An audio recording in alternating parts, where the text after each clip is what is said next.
Saudara-saudara, kami hendak memberitahukan kepada kamu tentang kasih karunia yang dianugerahkan kepada jemaat-jemaat di Makedonia.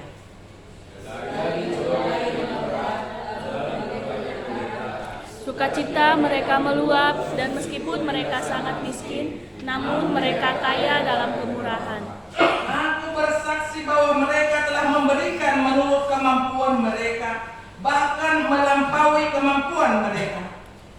Dengan kerelaan sendiri, mereka meminta dan mendesak kepada kami, supaya mereka juga beroleh kasih karunia untuk mengambil bagian dalam pelayanan kepada orang-orang kudus. Mereka memberikan lebih banyak daripada yang kami harapkan. Mereka memberikan diri mereka pertama-tama kepada Allah, kemudian oleh karena kehendak Allah kehendak Allah juga kepada kami. Sebab itu kami mendesak kepada Titus supaya ia mengunjungi kamu dan menyelesaikan pelayanan kasih itu sebagaimana ia telah memulainya.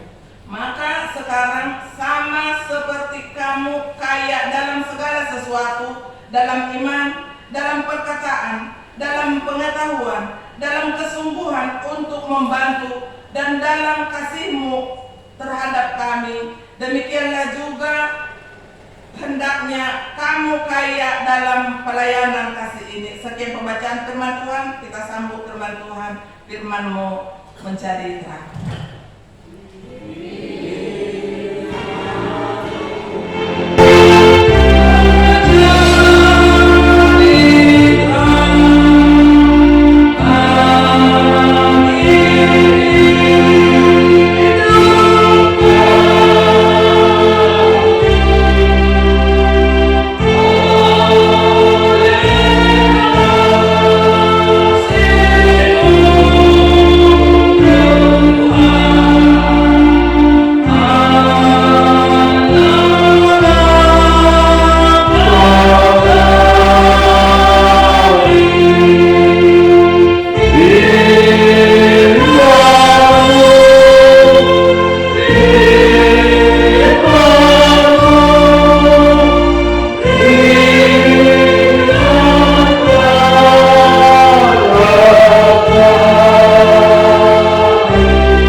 Dan hari ini kita disapa oleh firman Tuhan yang tertulis di dalam 2 Korintus tadi. Dan tema minggu kita ialah melayani dengan kasih.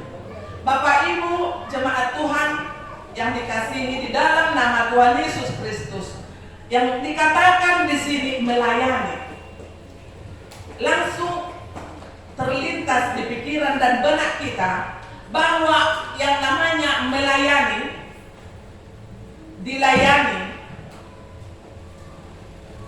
pengertiannya itu dan orang-orang itu pasti terlintas di dalam pemikiran kita. Pendeta, penatua atau sintua, guru huriah, pengurus-pengurus gereja, itu yang melayani. Tapi di sini Bapak Ibu, saudara-saudara yang terkasih, muda-mudi yang kami cintai, melayani bukan hanya penatua atau pendeta atau pengurus-pengurus gereja. Karena apa? Semuanya kita adalah anak Tuhan, milik Tuhan. Harus kita semua melayani sebagai jemaat Tuhan. Karena apa? Karena kita terlebih dahulu dilayani. Kita tahu lagu melayani, melayani lebih sungguh, melayani, melayani lebih sungguh. Karena Tuhan terlebih dahulu melayani kita. Itu karena saya kurang paham semua lagu itu, lain kali kita pelajari untuk kemuliaan Tuhan. Amin. Bapak Ibu yang dikasihi oleh Tuhan Yesus Kristus, demikian halnya di dalam Korintus ini, Apostel Paulus melihat jemaat di Makedonia yang sungguh berambisi untuk menolong jemaat di Yerusalem yang mengalami kesulitan. Rupanya bukan pada saat ini juga gereja-gereja Tuhan yang kecil selalu tidak dianggap, seperti halnya yang kita alami pada saat ini.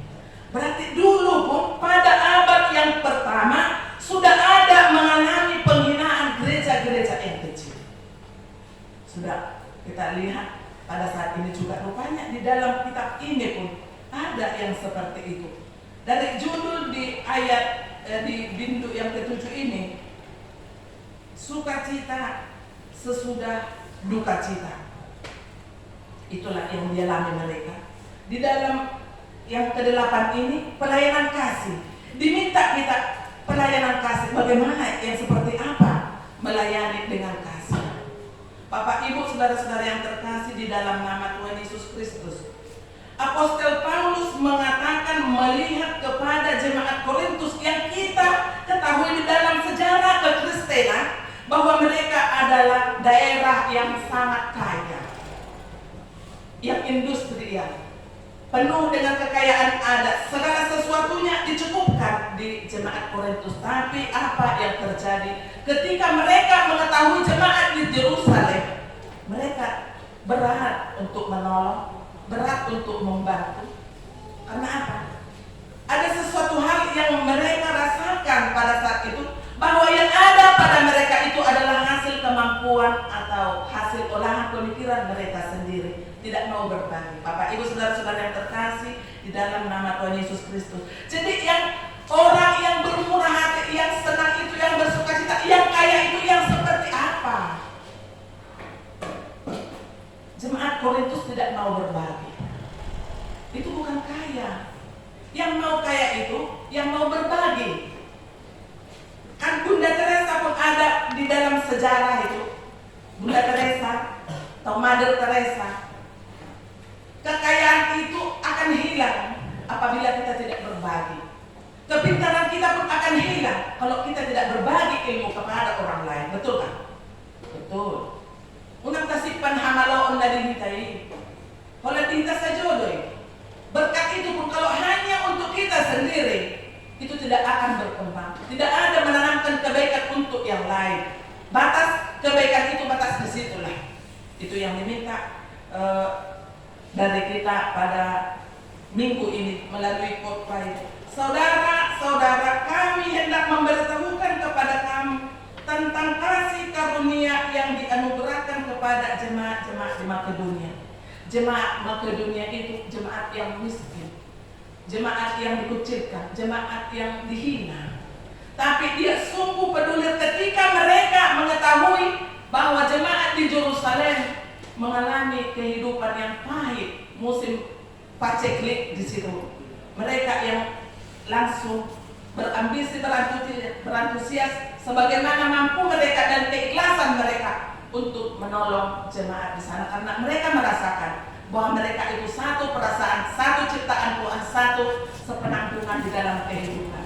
Demikian halnya dengan kita pada saat ini, walaupun kita merasa tidak dianggap atau dihina, di dalam ketidakartian kita di mata dunia ini atau di mata manusia, di situ Tuhan akan mengorbitkan cahaya yang terang dari orang yang dianiaya, yang dikucilkan, apabila mereka di dalam kebenaran.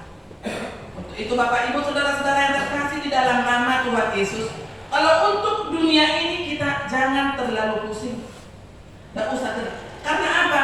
Kita hanya sementara, kita tamu di dunia ini. Jangan bersedih untuk urusan dunia.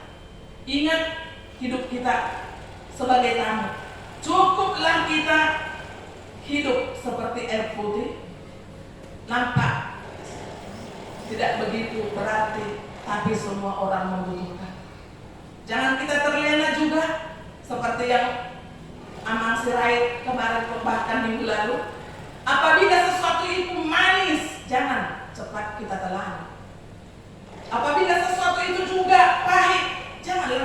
kita muntahkan, belum tentu yang pahit itu juga untuk merusak kesehatan kita. Kan obat juga bisa. Jadi asa jeli kita, asa mana-mana kita nak menyikapi apapun yang diperhadapkan Tuhan dalam kehidupan kita ini. Jemaat Tuhan yang dikasihi di dalam nama Tuhan Yesus Kristus, yang dimintakan oleh Apostel Paulus di sini di ayat 3, aku bersaksi bahwa mereka telah memberikan menurut kemampuan mereka, bahkan melampaui kemampuan mereka. Melihat jemaat di Makedonia itu yang diutarakan kepada jemaat di Korintus, supaya mereka jangan terlalu pelit. Jadi tuhi tapi adong doa atau konama tuhi tahu jemaat yang tidak dianggap asumapat kita na olok na gabi lisu harahot ka pamikiran tak usah terlalu jauh, kita tak usah semangat terus. Karena apa?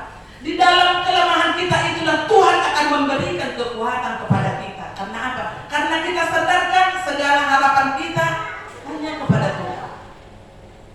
Jangan kita kasih peluang, kasih jarak buat iblis masuk ke tengah-tengah kita.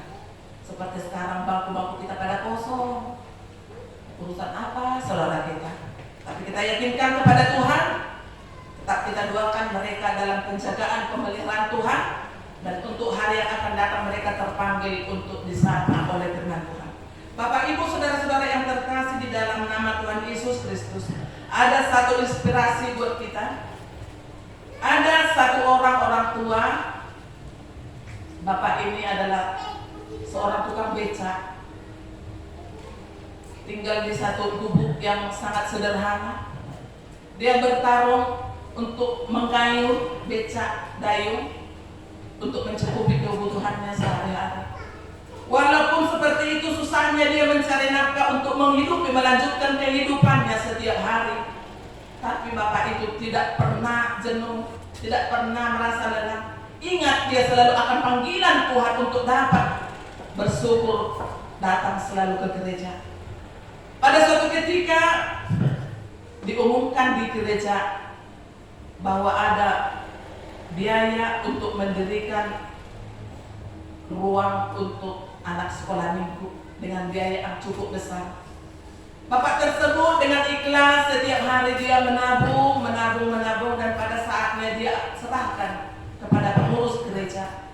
Bapak Ibu saudara-saudara yang terkasih, ternyata mereka heran semua yang bagian pengurus itu. Dari seluruh jemaat yang ada, hasil pemberian Bapak tersebutlah yang paling besar.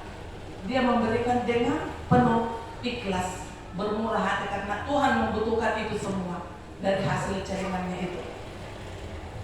Pada suatu ketika Bapak itu mengalami musibah.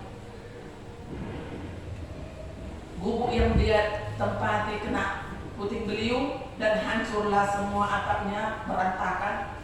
Dan untuk sementara disediakan pada lingkungan itu tenda, dan Bapak itu berdiam di situ untuk beberapa saat. Bapak Ibu saudara-saudara yang terkasih di dalam nama Tuhan Yesus, dari cerita yang kami berikan tadi, ada jalan Tuhan memberikan solusi yang terbaik. Jemaat yang ada di gereja itu spontanitas mengumpulkan dana, mengumpulkan biaya untuk mendirikan rumah buat Bapak tersebut. Tidak ada yang mustahil bagi Tuhan. Bapak itu pun layak menempati rumahnya lebih bagus dari gubuk yang telah hancur yang sudah dia tinggalkan. Bapak Ibu saudara-saudara yang terkasih, demikian halnya dengan kita. Kita jangan merasa untuk menolong seseorang yang betul-betul kita lihat sangat membutuhkan. Jangan kita pertimbangkan terlalu jauh. Saya punya ada sedikit, boleh kita berbagi. Itu saja. Jangan dengan keadaan terpaksa. Karena apa? Kemurahan hati. Orang yang bermurah hati akan diberikan Tuhan segala kemurahan. Seperti di Matius 5 ayat 7 itu ada tertulis di sana. Jadi unang kita gabe langsung terasa terpukul setiap ada masalah yang diperhadapkan Tuhan kepada kita. Kita sedang diuji seperti jemaat yang ada di Yerusalem pada abad-abad yang pertama. jemaat di Makedonia yang rendah, yang miskin, tapi dia bisa jadi motivasi buat yang lain. Jemaat di Korintus yang kaya-kaya semua, malah pelit. Itu yang disapa, itu yang ditegaskan di dalam khotbah ini, agar kita mempunyai kemurahan hati. Bukan karena kekayaan. Ada orang kaya yang pelit, yang tidak mau berbagi, ya batas dialah kekayaannya itu. Jadi lo meniruhatan yang ngolo adong dihita akahamuraon. Doh man yang di keturunan tay, songotang yang isi Daud. Nadi ada minggu isarihon doh tuak kanepudi. Hidup ang iduata. Tuhan murahkan itu semua, Tuhan berikan itu, Tuhan kabulkan segala permohonan kita. Bapak Ibu saudara-saudara yang terkasih di dalam nama Tuhan Yesus Kristus, di ayat 4, dengan kerelaan sendiri mereka meminta dan mendesak kepada kami supaya mereka juga beroleh kasih karunia untuk mengambil bagian dalam pelayanan kepada orang-orang kudus.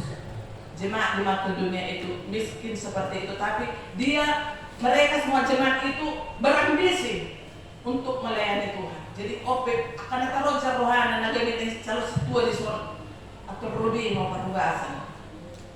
Pilihan nama mulu lah di depan. Tuhan akan mampukan kita. Aku akan jauh akan dinaraku, Tuhan mampukanlah untuk menabur firman.